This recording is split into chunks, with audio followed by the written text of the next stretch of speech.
राज संघर्ष की जो चलता है वही संसार को बदलता है। जिसने रातों से जंग जीती है सुबह सूर्य बनकर वही चमकता है। इन्हीं लाइनों के साथ मैं आप सभी का स्वागत करता हूं अर्पित बैच में, जहां आज हम पढ़ने जा रहे हैं आइडियल नॉन आइडियल सॉल्यूशन और हम पढ़ेंगे एजियोट्रॉपिक मिक्सचर। तो भाई साहब आज के इस क्लास में अगर आप आए हो और आपको आइडियल नॉन आइडियल सॉल्यूशन का एजियोट्रॉपिक मिक्सचर का जीरो नॉलेज है तो मैं आपसे वादा करता हूं कि इस लेक्चर का पूरा करते हुए आप ideal non ideal solution azeotropic mixture के मास्टर बन जाओगे। साथ ही JEE एग्जाम, नीट एग्जाम और बोर्ड एग्जाम का कोई भी सवाल गलत नहीं करोगे, ये मास्टर का प्रॉमिस है। तो चलिए भाई साहब बिना टाइम के डिले किए हुए शुरुआत करते हैं आज की इस खूबसूरत सी क्लास का, जिसका नाम है ideal non ideal solution azeotropic mixture. तो सबसे पहले हम पढ़ेंगे आइडियल सॉल्यूशन। जब भी मैं ऑफलाइन क्लास में जाता हूं बच्चों से पूछता हूं बताओ आप मुझे आइडियल सॉल्यूशन क्या होता है, तो बच्चे मुझसे सिर्फ एक बात कहते हैं, सर आइडियल सॉल्यूशन वो होता है जो रॉल्ड्स लॉ को फॉलो करता है। रॉल्ड्स लॉ के बारे में सबको पता है ना।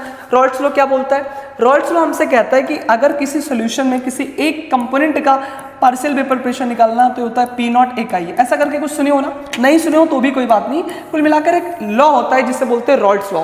तो जो सॉल्यूशन रॉल्ड्स लॉ को फॉलो करता है उसे हम कहते हैं आइडियल सॉल्यूशन। पर बेटा आपके सिलेबस में ये जानना उचित नहीं है। मतलब ठीक है तुम जानो, अच्छी बात है, पर क्या यही जानने से क्वेश्चन हो जाएगा? इसका जवाब है बिल्कुल नहीं।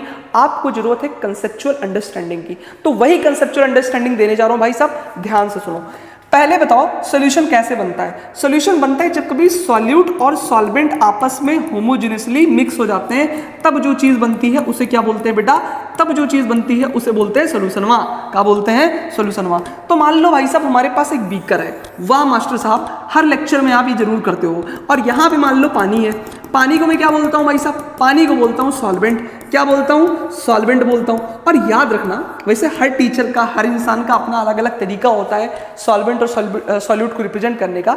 पर हालांकि 99% of the books, 99% of the teacher क्या करते हैं, सॉल्वेंट को हमेशा, है ना, अच्छे अच्छे केमिस्ट्री का टीचर DC पांडे सर, अच्छे अच्छे लोग सॉल्वेंट को हमेशा वो लोग किससे दिखाते हैं भाई साहब? किससे दिखाते हैं? A से दिखाते हैं। बिल्कुल। तो मान लो ये हमारा एक बीकर है, इसमें मान लो पानी लिया। अब मैं इसमें डालने जा रहा हूं सॉल्यूट। सॉल्यूट के नाम पे किसको डाल दूं? नमक को डाल दूं? जो तुम बोलो भाई साहब। चीनी पानी पीना है क्या? चीनी पानी पीना है क्या? हाँ मम्मी चॉकलेट मंगा लूं का ब्लिंकिट से? वाला रील देखे हो? तो देखो भाई साहब यहाँ पे ध्यान से देखो। मान लो हमारे पास एक सॉल्वेंट है और इसमें मैंने सॉल्यूट को डाल दिया। सॉल्यूट को मैं क्या बोल दूं? सॉल्यूट को हम लोग B से दिखाते हैं। बिल्कुल याद रखना, सॉल्वेंट को हम लोग A से दिखाते हैं, A से रिप्रेजेंट करते हैं, और सॉल्यूट को हम लोग किससे रिप्रेजेंट करते हैं? B से रिप्रेजेंट करते हैं। अब इनके ये क्या बन गया? एक सॉल्यूशन बन गया कि नहीं बन गया? बोलो एक सॉल्यूशन बन गया? जी बिल्कुल बन गया। तो एक सॉल्यूशन बना, पर ये सॉल्यूशन कैसे बना बताओ? जब सॉल्यूट और सॉल्वेंट आपस में मिले तभी तो सॉल्यूशन बना। जी मास्टर साहब बिल्कुल सही कह रहे हो आप। तो एक बात बताओ बेटा, एक बात बताओ हुआ क्या है यहाँ पे? पहले जब सॉल्वेंट था, मान लो जब सॉल्यूशन बनने के पहले क्या हुआ होगा? सॉल्यूशन बनने की पहले की कहानी देखो। जब ये सॉल्यूशन नहीं बना होगा उसके पहले क्या हुआ होगा? उससे पहले की बात करूं तो एक बीकर रहा होगा और इसमें केवल वाटर रहा होगा अकेले, मतलब केवल सॉल्वेंट ही रहा होगा। केवल क्या रहा होगा भाई साहब? केवल सॉल्वेंट ही रहा होगा, है ना। तो सॉल्वेंट को हम लोग किससे दिखाते हैं? A से। तो यानी इस टाइम पे केवल A ही था, है ना, केवल A ही था, कोई सॉल्यूट नहीं था, यानी कोई B नहीं था, केवल सॉल्वेंट था, A था।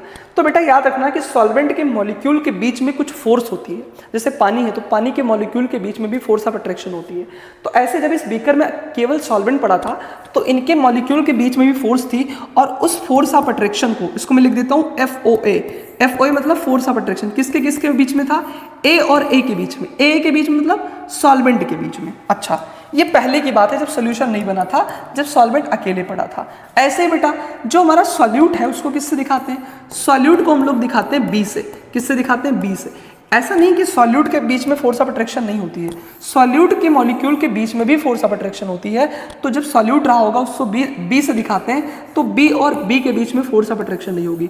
यानी सॉल्यूशन के बनने से पहले सॉल्वेंट और सॉल्यूट अलग होंगे, तो सॉल्वेंट के मॉलिक्यूल में भी कुछ फोर्स ऑफ अट्रैक्शन होगी और सॉल्यूट के मॉलिक्यूल के बीच में भी कुछ फोर्स ऑफ अट्रैक्शन होगी।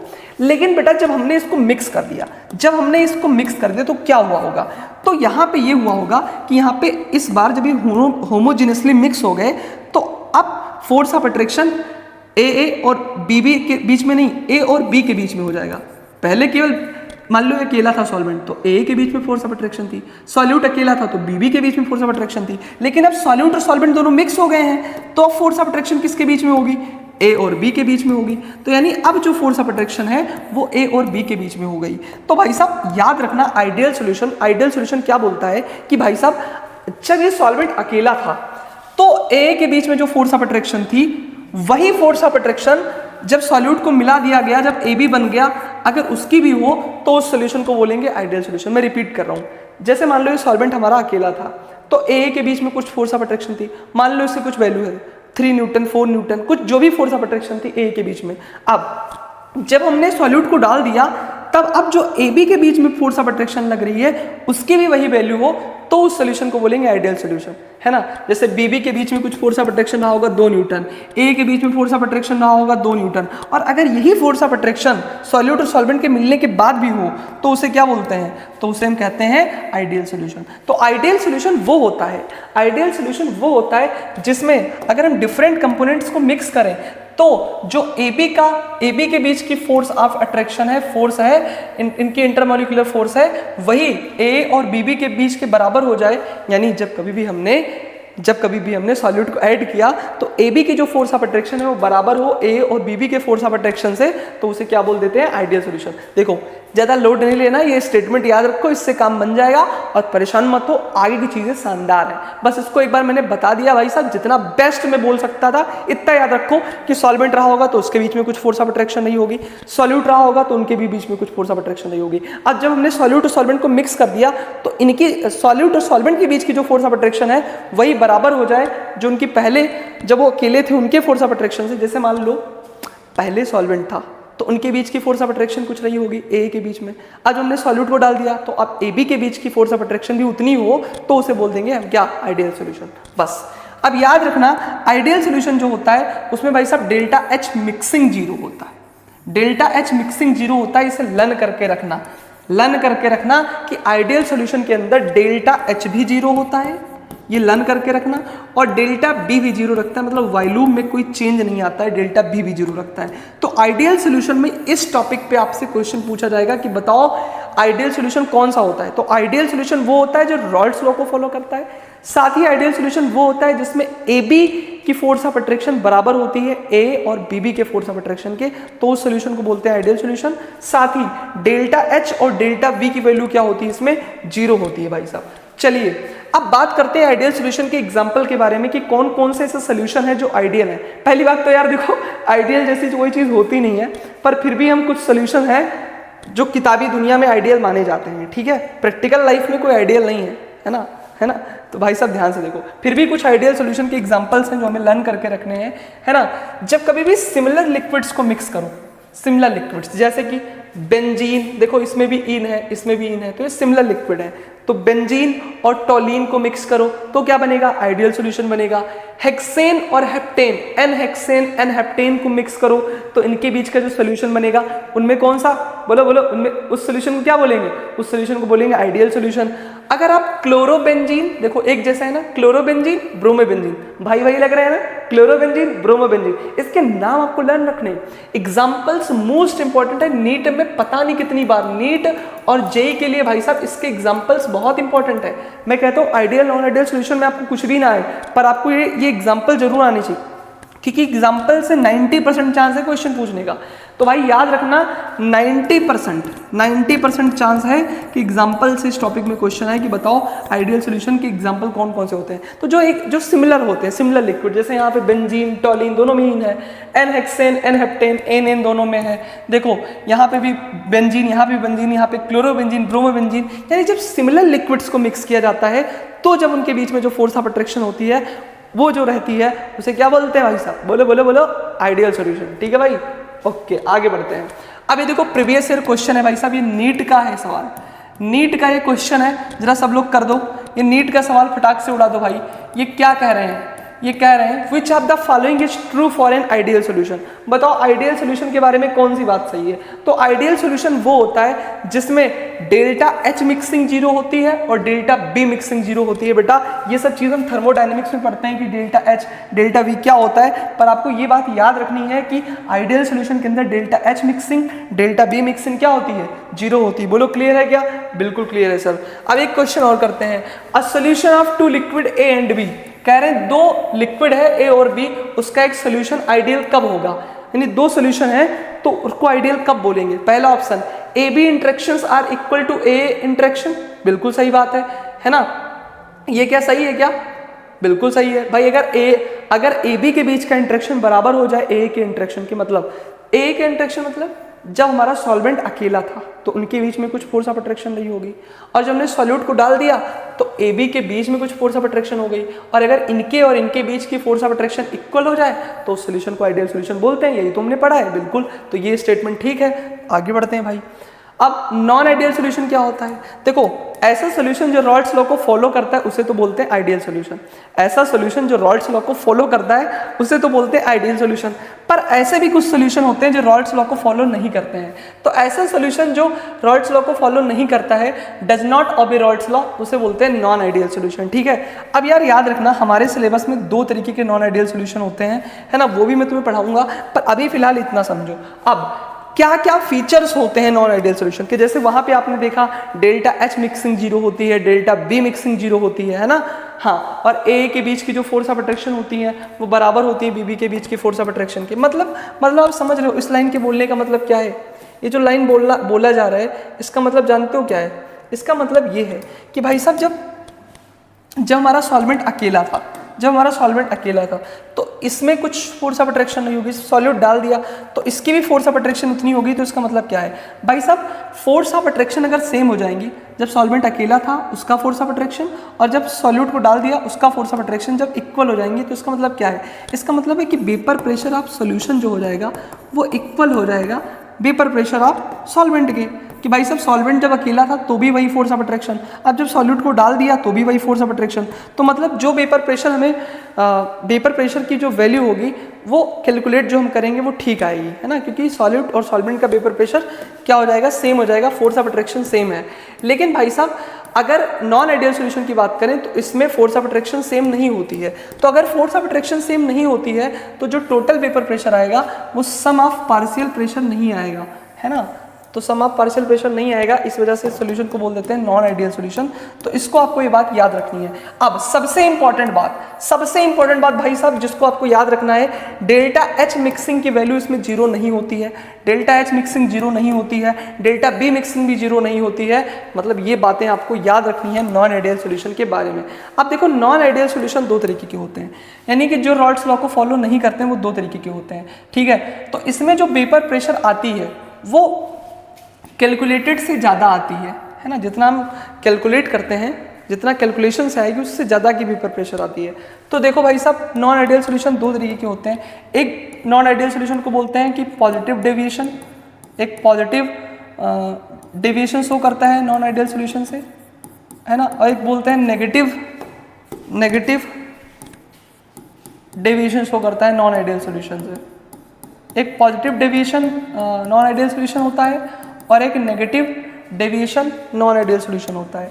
एक positive deviation non ideal solution और एक होता है भाई साहब negative deviation non ideal solution. तो ये दो तरीके के सॉल्यूशन जो होते हैं एग्जिस्ट करते हैं। ठीक है, ये आपको याद रखना है। Positive deviation of non ideal solution क्या होते हैं, आइए इसको हम लोग आगे देखते हैं।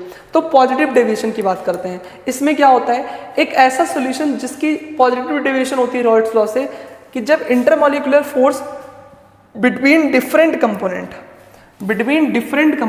लाइक ए बी मतलब जब सोल्यूशन बन गया तो उनके बीच का जो फोर्स ऑफ अट्रैक्शन है वो कम हो जाए, है ना, किससे?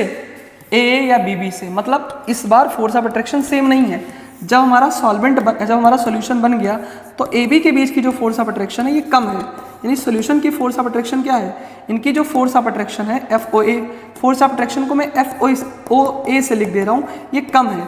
जबकि जब ये अकेले थे सॉल्वेंट की फोर्स ऑफ अट्रैक्शन ज़्यादा थी, सॉल्यूट की फोर्स ऑफ अट्रैक्शन ज़्यादा थी, लेकिन ये दोनों मिल करके सोल्यूशन बना दिए तो इनकी फोर्स ऑफ अट्रैक्शन क्या हो गई, कम हो गई।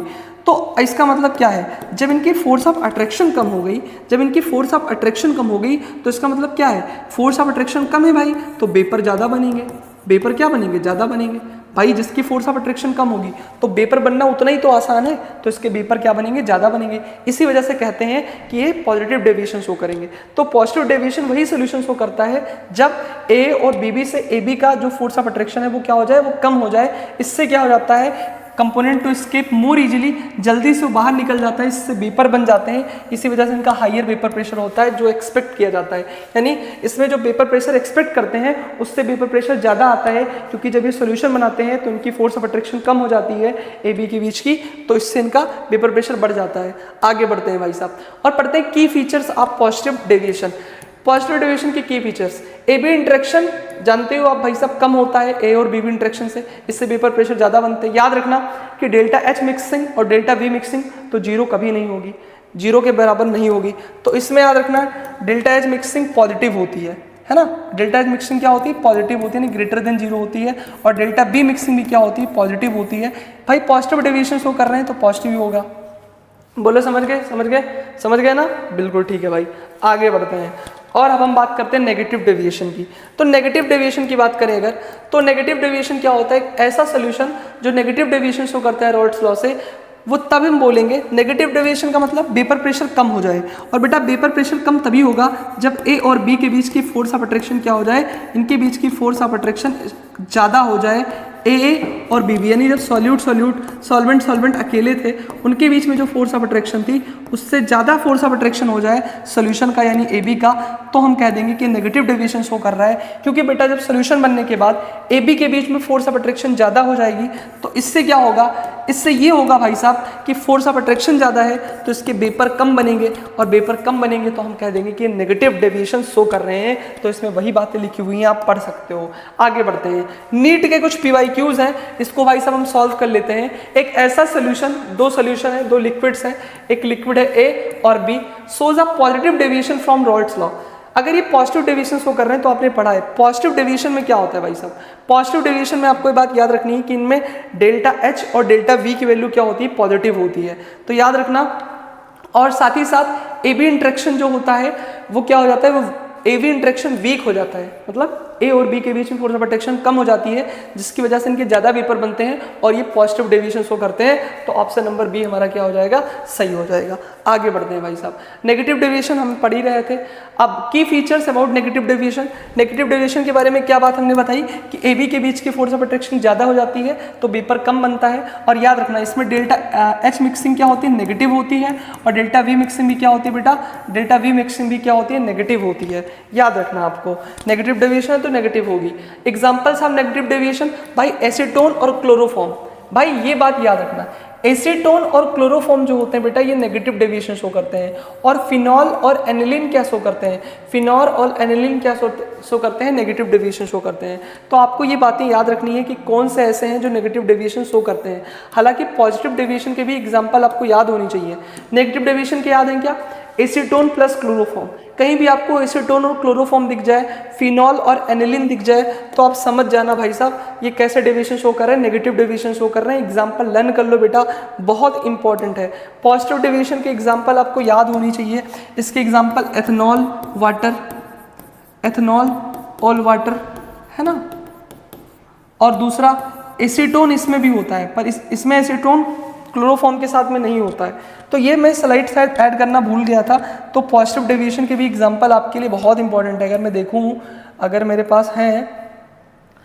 पास हैं भाई तो मैं इसको ज़रूर कराता, शायद कुछ मिस हो गई है, शायद मिस हो गई है, वरना मैं इसके एग्जांपल ज़रूर करवाता हूँ, है ना।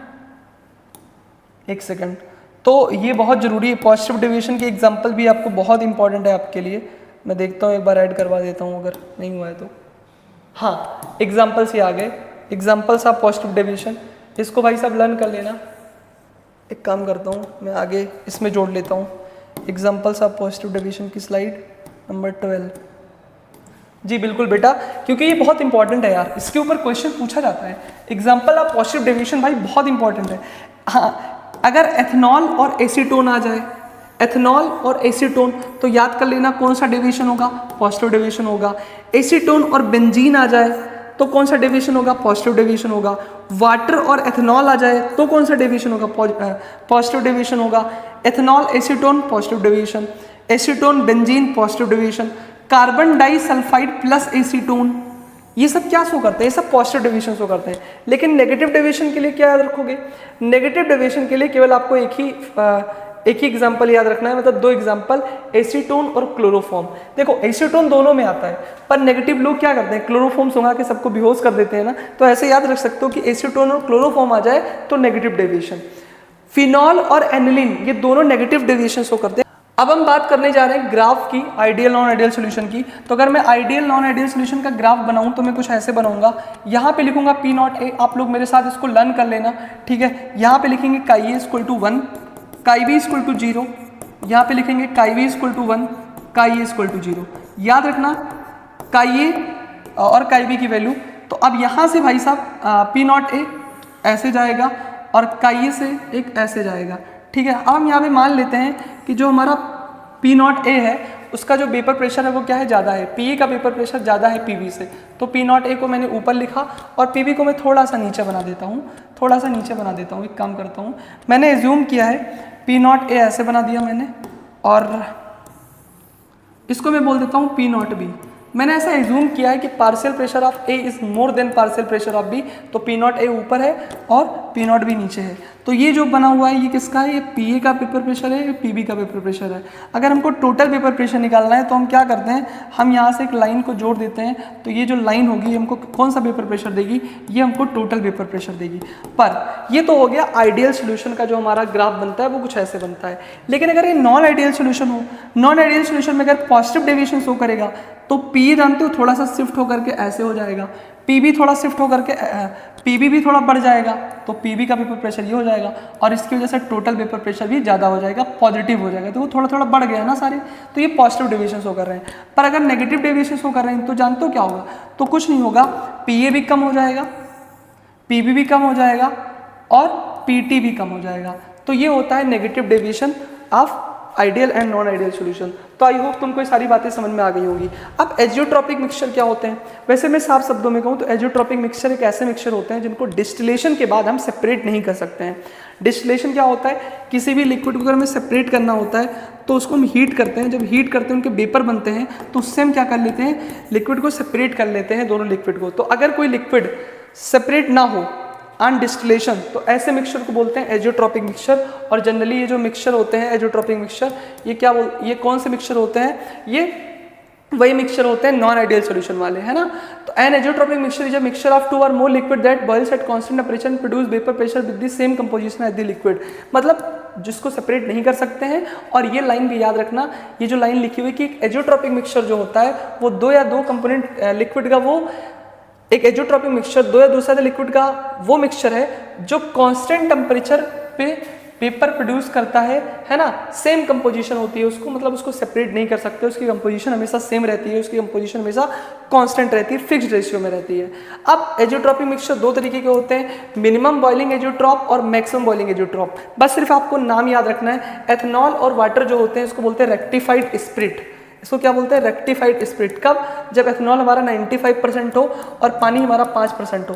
तो ये भी एक तरीके का एजियोट्रॉपिक मिक्सचर है। आप कितना भी इसको डिस्टिलेशन से अलग करना चाहो पर आप अलग नहीं कर पाओगे। और एक होते हैं मैक्सिमम बॉइलिंग एजियोट्रॉप, इसको भी आप अलग नहीं कर सकते हो। तो बेटा आज की क्लास मैंने बहुत छोटी रखी है और ये लास्ट लेक्चर था हमारा। मैंने जितना कोशिश किया समझाने का मैंने पूरा समझा दिया। आप मेहनत करके पढ़ाई करते रहो। देखो क्या होगा इसके बारे में मत सोचो, हमें कुछ नहीं पता है कि आने वाले 4-5 सालों में 7 सालों में क्या होगा। हम बिल्कुल भी गेस नहीं कर सकते हैं कि क्या होगा, हमारी ज़िंदगी कैसी होगी, हम कहाँ पे होंगे। आप अपने प्रेजेंट पे फोकस करो। जो व्यक्ति अपने प्रेजेंट पे फोकस करता है उसका फ्यूचर हमेशा अच्छा रहता है। हमको नहीं पता ना कि आने वाले 4-5 सालों में क्या होगा, बट हम ये ज़रूर जानते हैं कि अगर आज हमने मेहनत किया, अगर हमने आज के ऊपर फोकस किया तो आने वाला समय हमारा बहुत बढ़िया होगा। आपके लाइफ में कितना भी खराब समय क्यों ना रहा हो, आप कितने गंदे इंसान क्यों ना रहे हो, कितने बेकार इंसान क्यों ना रहे हो, कितने भी स्लो रहे हो अपने काम में, पढ़ाई में बहुत कमजोर रहे हो, ये बिल्कुल भी मैटर नहीं करता है। आपका पास्ट कैसा है ये बिल्कुल नहीं डिसाइड करेगा कि आप फ्यूचर में क्या करोगे। कितना भी गंदा पास्ट आपके अंदर क्यों ना हो, कितना भी गंदा पास्ट आपका क्यों ना रहा हो, अगर आप सोच लो कि आपको अच्छा करना है, अपने जीवन में आगे बढ़ना है और आज से आप मेहनत करना स्टार्ट कर दो, आई कैन एश्योर यू कि आपका फ्यूचर बहुत ब्राइट होगा। आप अपनी लाइफ में हाईएस्ट पीक अचीव करोगे सक्सेस की और अपने पेरेंट्स को प्राउड फील कराओगे। तो यही एक मौका है आपको अपने आप को प्रूव करने का। और असल में मैं उसी व्यक्ति को सफल मानता हूं, उसी इंसान को सफल मानता हूं जो विपरीत परिस्थितियों में खड़ा हो और बदलाव लाए। क्योंकि जब आप धारा के विपरीत बहते हो तब अगर आपके अंदर क्षमता है सरवाइव करने की, आपके अंदर क्षमता है अपने आप को दिखाने की, तब अगर आप अपने आप को प्रेजेंट कर पाओ, दिखा पाओ, तो मैं मानूंगा कि आप जीवन में सफल व्यक्ति हो। तो ये बिल्कुल मैटर नहीं करता है कि आप कैसे हो, कहाँ से हो, आपका पास्ट कैसा है, गरीब हो, अमीर हो, बिल्कुल मैटर नहीं करता है। अगर आपके सामने कठिन से कठिन चुनौतियां हैं, कठिन से कठिन समस्याएं हैं और आप उसको, आपके अंदर साहस है, आपके अंदर क्षमता है उसको सहने की और उससे पार जाने की, अपने जीवन में अच्छा करने की, तो ये बहुत अच्छी बात है। और हमेशा आगे बढ़ते रहो और अपने लाइफ में मेहनत करते रहो। Thank you so much, have a great day. जय हिंद।